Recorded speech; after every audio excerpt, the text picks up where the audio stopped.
Operation टायगरवरून Thackeray गट आणि शिंदे गटात चांगलीच जुंपली। शिंदे गट हा भाजपच्या पोटात उगवलेला अपेंडिक्स आहे असा घणाघात संजय राऊतांनी केला, तर ठाकरे गट काँग्रेसच्या शरीरातील मूळ व्याध आहे हा पलटवार खासदार नरेश मस्के यांनी केला। पाहूया। शिंदे गट हा भारतीय जनता पक्षाच्या पोटात उगवलेला अपेंडिक्स आहे। तो कधी कापून टाकला जाईल। पोटामध्ये एक अपेंडिक्सची गाठ येते, ती गाठ आहे अपेंडिक्सची, ती हळूहळू सुजते आणि मग ती पिकते, ती फुटते किंवा कापून टाकली जाते। तेव्हा आमचं ऑपरेशन करण्यापेक्षा तुमच्या अपेंडिक्सचं ऑपरेशन फडणवीस करतायत।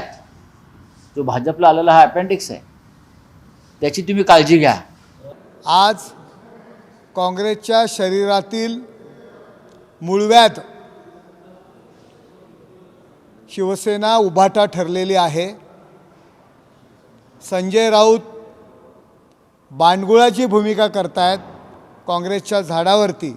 संजय राऊत, आम्हाला जर तुम्ही अपेंडिक्स म्हणत असाल ते तर पोटात असतं, परंतु आपण उभाटा मूळव्याध करून ठेवलेली आहे आणि ते कुठे असतं हे मला सांगण्याची गरज वाटत नाही आहे।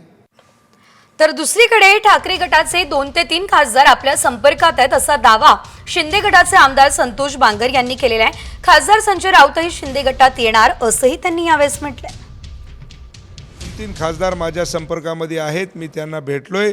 त्यांनी मला सांगितलंय की संतोषराव, लवकरात लवकर आम्ही तुमच्याकडे येऊन तुमच्या मनासारखं होणार आहे। संजय राऊतांनी सकाळी एक टीका केली की संजय राऊत तिकडे येणार आहे। आता संजय राऊत तुमच्या संजय राऊतच येणार आहे इकडे। तुम्हाला सांगतो, तिकडे कदरला आता त्याला माहीत झालं की तिकडे काही राहिलं नाही, त्याच्यामुळं संजय राऊतचीच एंट्री आमच्याकडे येणार आहे।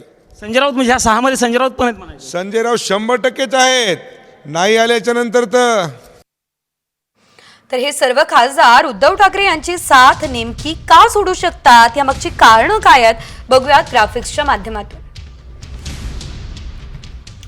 तर पुढील 5 वर्ष महायुतीचं मजबूत सरकार आहे आणि त्यामुळे अनेक खासदारांना भविष्याची चिंता लागली आहे।